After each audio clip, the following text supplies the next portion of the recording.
A lot of people don't take art very seriously. Maybe it's because they don't understand art's true potential. The truth is, art isn't always something that we just look at to get inspired by.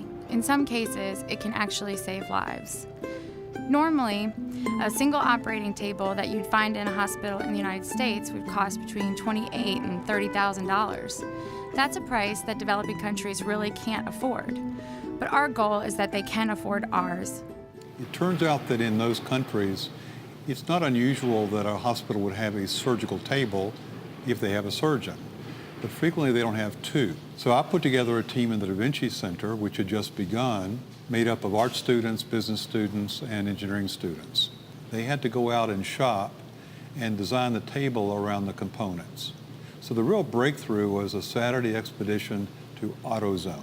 And in the course of that, they purchased a $12 scissor jack. And that was one of the aha moments. What if we made the scissor jack the center point of the design, and we designed the table around the center jack?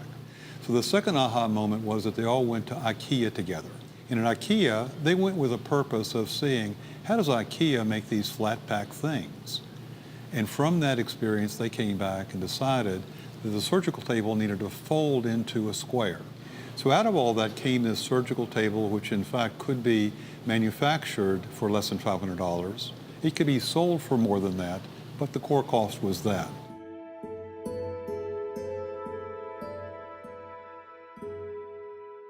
So CoLab is what we call an anti-disciplinary educational experience. So I heard about this course, CoLab. Matt Woolman is running it.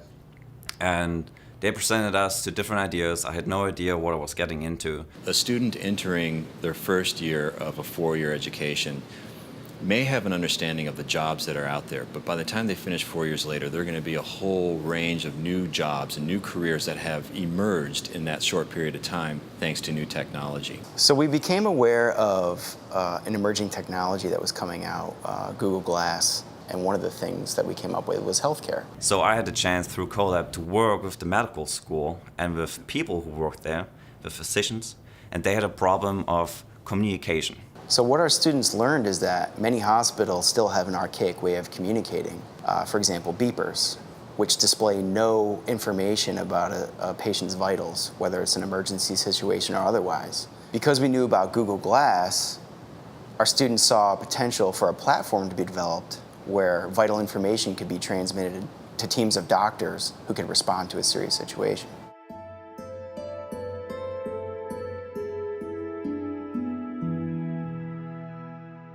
So this all started a long time ago, about a decade ago. Standardized patients are actors that you train to pretend to be patients, perform the role of patients so that doctors can practice communicating with them, can practice diagnosing them, and can practice doing physical exams on them. We started the Center for Human Simulation and Patient Safety in the School of Medicine. We knew that ultimately we wanted to have a standardized patient cohort associated with the simulation resources that we were building. It became clear over time, working with all these different areas, that the school, the university, really needed a standardized patient program of their own that they could control. I had no idea I would be given the opportunity to work with the medical school in any capacity.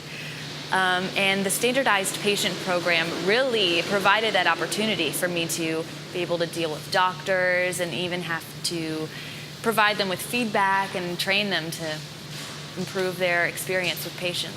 Many of the things that we do as physicians involve human interactions. Many academic institutions now have their own standardized patient programs.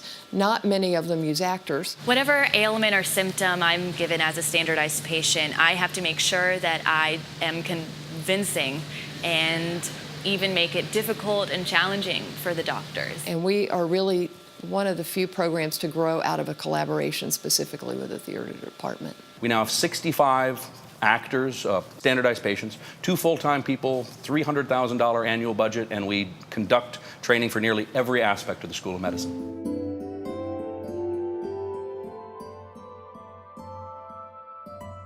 In my 3rd year at VCUarts studying sculpture, I became really interested in how sculpture can influence medicine and how medicine can influence sculpture. I had a student, an undergraduate sculpture student, come and shadow me during my office hours named Morgan Yacoe.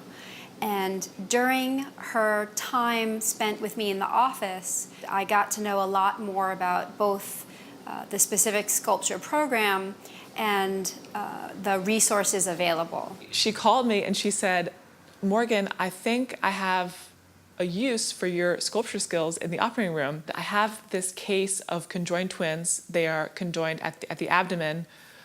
Would you be able to take a life casting of their bodies and then make a medical model so that I could use it for surgical planning for the reconstructive aspect of the surgery? What I really needed was some way to simulate practicing the surgery with a model that helped me to approximate their soft tissues and their skin. That was, I think, 4 or 5 years ago that I started working with Morgan, and we've continued to collaborate. She really has been very interested in that nexus between art and medicine, particularly surgery.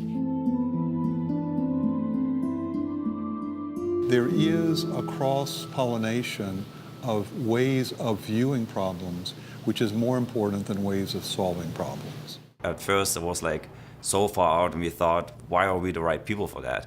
Turned out we're actually the perfect people for that. Because we are trained as artists to think outside of the box, to not do things how they're usually done. Nobody gets into the arts because they want to make money. People get into the arts because they want to make a difference in the world. And every single day you work in the School of Medicine, every single day you work in healthcare, you do something that directly makes a patient's life better. There is no higher calling in art than that.